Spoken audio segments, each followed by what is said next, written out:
Okay, welcome to a class on Heidegger, Martin Heidegger from the 20th century. So we've gone all the way to the 20th century, and I hope you can see that some of Heidegger's ideas are very much there in earlier philosophers. And I'm thinking certainly Kant and Schopenhauer, who were also from Germany, as was Martin Heidegger. Now, he wrote a book called Being and Time, Heidegger, and so they're his two main focal points in this book. He talks about what it means to exist, to be, very common philosophical question, and he talks about how our sensation of time, how our experience of time is very much connected to our experience of being, and I'm sure all of you would agree with that. But I want to make it clear before you even start Heidegger that Heidegger is very famous for making up new words, yeah, with a lot of hyphens and a lot of prefixes and a lot of suffixes, and you might say that he quite enjoys playing with words. I actually read my old university essay on Martin Heidegger, and it was discussing his modelling of death as these three things, and I was accused of wordplay in this essay, and that makes me laugh just because I think that Heidegger, more than any other philosopher, is guilty of wordplay.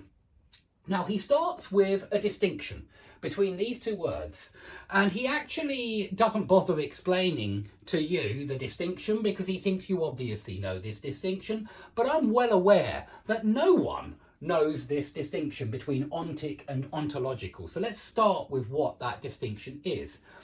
Ontic refers to beings.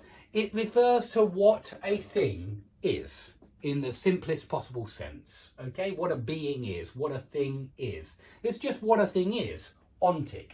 Whereas ontological, it actually is, it discusses, well, in Heidegger, it's being with a capital B. Yeah, he capitalizes being to give it a different meaning. And this is what I mean by he's really quite famous for wordplay, for these kind of nouns that he makes up, like being in the world. I haven't heard any other philosopher talk about being in the world, or being towards death, or even this Dasein, which he talks about all through the book. It's Heidegger's way of talking about people. Yeah, people are Dasein, and Dasein in German apparently means being there, or their being.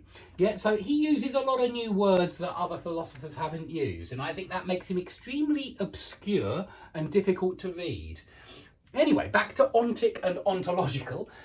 Ontological is referring to the being of being. Yeah, in other words, not just what a thing is, but what it means for a thing to exist. Yeah, what does it mean to exist? This is just what a thing is, how a thing exists, the ontic way of describing the world. But the ontological way of describing the world, you might call it more philosophical, because it's talking about not just being, not just existence, but what it means to exist, what it means to be. And for Heidegger, these two are very different.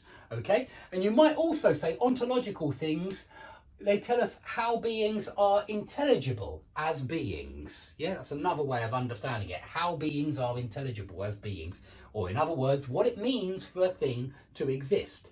Okay, you've got to get these separate right at the start of Heidegger, just because he uses these two terms all the way through his book to talk about two different ways of describing the world.